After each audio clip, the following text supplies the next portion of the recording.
The drama surrounding the Cleveland Browns this season has reached an entirely new level of chaos.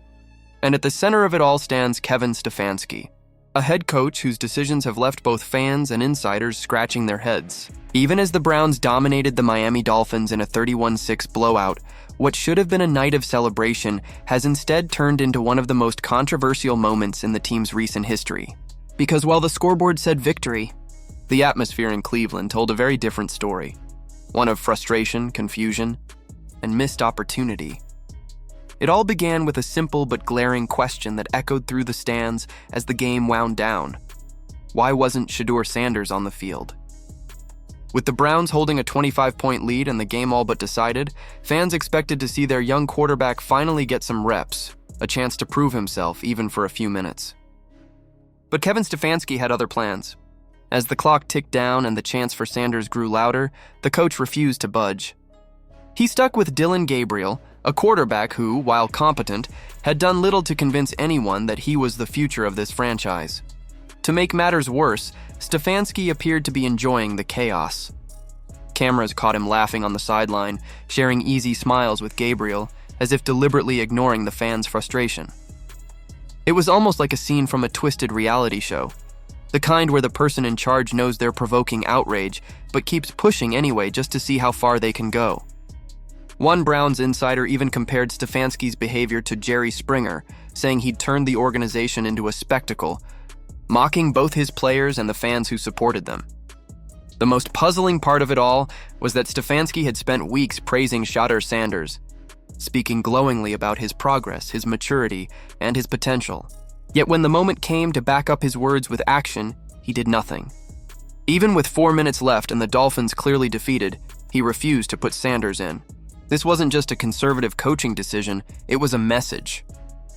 A loud, calculated signal that Stefanski didn't trust Sanders, or worse, didn't want him to succeed just yet. The decision sparked outrage among analysts and fans alike. Browns insider Ken Carman was one of the first to call it out, saying Stefanski had the perfect opportunity to give Sanders some meaningful snaps in a low-pressure situation. 5 minutes in a decided game could have given Sanders a taste of real NFL action, built his confidence, and shown fans a glimpse of the team's future. Instead, Stefanski wasted that chance, and with it perhaps the faith of an entire fan base. Even Dylan Gabriel's performance did little to justify Stefanski's stubbornness. Gabriel finished the game with just 18 pass attempts and 116 yards. No touchdowns. No real impact. The offense relied almost entirely on running back Quinshon Judkins, who carried the load with 25 rushing attempts and 3 touchdowns. It was a run-heavy, risk-free game plan that looked more like an attempt to protect Gabriel than to win creatively. And when a coach is this protective of one quarterback while ignoring another, it raises an uncomfortable question. What's really driving these decisions? Some believe it's politics. Stefanski drafted Gabriel in the 3rd round, a pick he personally championed. That kind of investment comes with pride and ego. Admitting that Sanders might already be the better option would mean admitting that Stefanski's hand-picked guy isn't ready. And that's something few NFL coaches have the humility to do. Others, like Skip Bayless, suggest Stefanski is deliberately avoiding the Shadur Sanders circus. Once Sanders steps onto the field, the narrative shifts.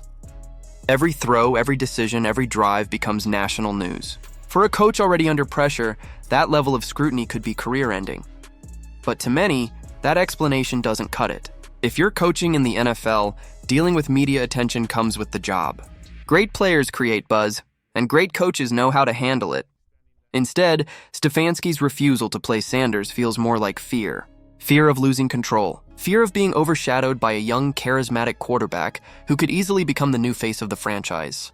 By keeping Sanders benched, Stefanski maintains his grip on the narrative. For now. But it's a short-sighted move that could cost him everything in the long run. And let's be honest, this was the perfect scenario to ease Sanders into the game. The Browns were leading by 4 touchdowns. The defense was suffocating Miami's offense. The pressure was off. Sanders could have run a few simple drives, gained experience, and given fans something to believe in. Instead, they were left watching the same safe, predictable play calling that's defined Stefanski's tenure. It wasn't just boring, it was demoralizing. Fans began chanting Sanders' name, pleading for something different, something exciting. Their voices echoed through the stadium, but Stefanski refused to listen. As the final whistle blew, the Browns walked off victorious, but the fans didn't cheer. They were silent, frustrated, and angry. The scoreboard said win, but it felt like a loss.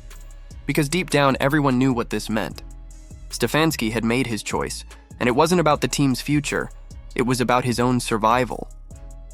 By protecting Gabriel and sidelining Sanders, he's drawing a line in the sand, prioritizing control over growth. What's worse is that this isn't an isolated moment. It's a pattern, a cycle of cautious, ego-driven decision-making that's kept Cleveland stuck in mediocrity. The city has seen this before. Talented quarterbacks buried under systems, innovation replaced with fear. And now, with Sanders waiting in the wings, the Browns stand at a crossroads. They can continue playing it safe under Stefanski, or they can finally embrace the risk that greatness demands. Even the players seem to sense the tension. Body language on the sidelines told its own story. Glances exchanged, murmurs of frustration, unspoken questions about why their young star isn't getting a fair shot. A locker room divided between loyalty to the coach and sympathy for the benched rookie is a dangerous thing. Once cracks form in that foundation, they spread fast. So as the dust settles from another win, the Browns find themselves caught between two realities. On paper, they're contenders, but in spirit, they're fractured. A team at war with itself, led by a coach who seems more interested in protecting his pride than unlocking his team's potential. And the biggest tragedy of all is that Shadur Sanders, the one player who could ignite this franchise, remains trapped on the sidelines, waiting for a moment that may never come. Because make no mistake, this isn't just about one game. It's about trust. It's about the future of a franchise that's been chasing stability for decades. And right now, that future is slipping through their fingers. Stefanski may think he's playing it safe, but in the NFL, fear is the fastest way to lose everything.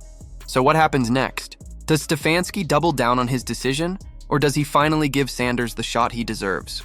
And more importantly, how long will the fans tolerate this before the organization is forced to act? The chants have already started. The whispers in the locker room are growing louder.